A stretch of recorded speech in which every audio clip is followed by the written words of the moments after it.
दिल्ली की साकेत कोर्ट ने श्रद्धा वाकर हत्याकांड के आरोपी आफताब अमीन पूनावाला के नार्को टेस्ट की मंजूरी दे दी है। दिल्ली पुलिस ने नार्को टेस्ट के लिए यह कहते हुए अनुमति मांगी थी कि वो जांच में सहयोग नहीं कर रहे हैं।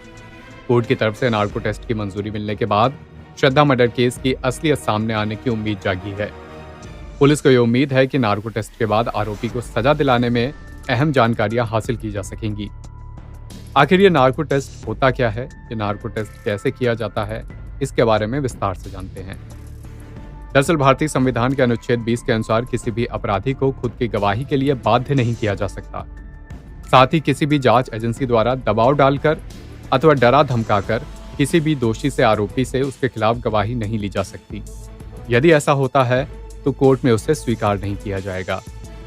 इस हालत में नार्को टेस्ट, ब्रेन मैपिंग और लाई डिटेक्टर जैसी तकनीकें कारगर साबित होती हैं। नार्को टेस्ट का इस्तेमाल सच्चाई को पता लगाने के लिए किया जाता है। इसमें तकनीकों का इस्तेमाल कर आरोपी के दिमाग को संज्ञा शून्य बना दिया जाता है।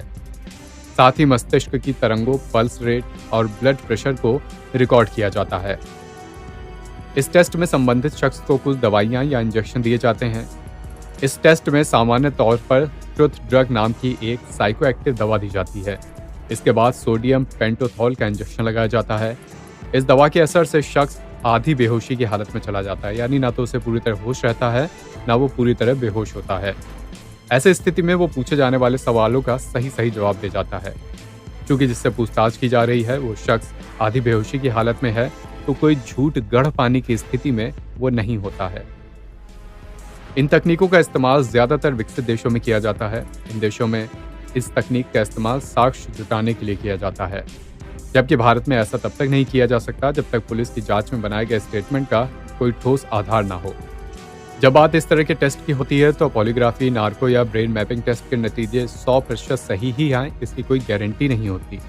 कई ऐसे मामले भी हुए हैं जिसमें कुछ शातिर हार्डकोर क्रिमिनल्स इस टेस्ट को भी चकमा देने में कामयाब रहे हैं, लेकिन इसकी संभावना बहुत कम होती है। अब इसी नार्को टेस्ट के लिए अदालत ने मंजूरी दे दी है। श्रद्धा मर्डर केस में आरोपी आफताब पर नार्को टेस्ट किया जाएगा।